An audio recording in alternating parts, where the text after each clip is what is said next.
Thanks for logging on to CBSColorado.com. Time now for a few extra minutes with Rockies catcher Hunter Goodman. This has been such a great show. It's been such a treat to have you on this evening. Full-time catcher this season. What are some of the biggest challenges, physically and mentally, of this position? I think a lot of the stuff that is challenging is going into the stuff you do pregame, the amount of scouting report and all that stuff you look into about the other team's lineup, versus when you're playing another position, you really just you do your scouting report on the pitcher you're about to face in the box, and then you have your card for where you're getting aligned, and you do your infield or your outfield work. Catchers are doing, we have to do video, watch video on the hitters, look at their scouting report. We'll have meetings with the pitchers talking about how we need to attack these guys. I think there's a lot that goes into it that you don't see, but it's a lot before the game, and it's a lot of information that you have to take in and try and hold it in as long as you can and be able to use that throughout the game. In game and in your game calling, how has that process kind of grown with in the big leagues for you? It's been better the more I've caught a bunch of the guys on the team and been able to create a relationship with them, and knowing how they like to attack guys and what's their best pitch to get certain hitters out, and just being able to be back there more often, I think, has given me better ability to learn how the pitcher reacts to certain pitches and stuff like that. Is it fun or is it challenging to work with a lot of young pitchers, Dolander, Palmquist? You got a lot of young pitchers on this roster. It's a lot of fun. I mean, I think even through the ups and the downs, you can see the potential that they have and the stuff that they have that they're still trying to get better with. And I think just seeing the potential is very good to see.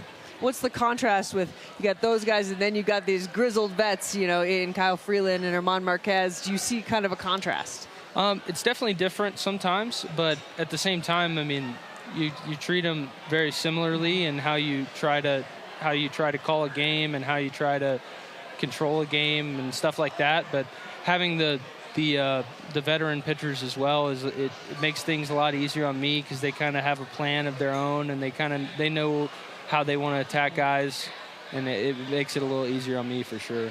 Another pitcher, now that I'm thinking about it, it was Bo Nix. You caught his first pitch, right? No, I did not. Wasn't catch you? His first pitch. Did you see? What did you think of his throw, though? I didn't even see it. I was in the bullpen getting ready for the game. You were warming up. You were warming up. Yeah. All right. Never mind then. When we look at, I asked fans if they had questions, and a lot of them wrote in, and one of them was really curious about your home and road splits and your ability to hit so well on the road and kind of not have any adjustments. Can you talk to us a little bit about that?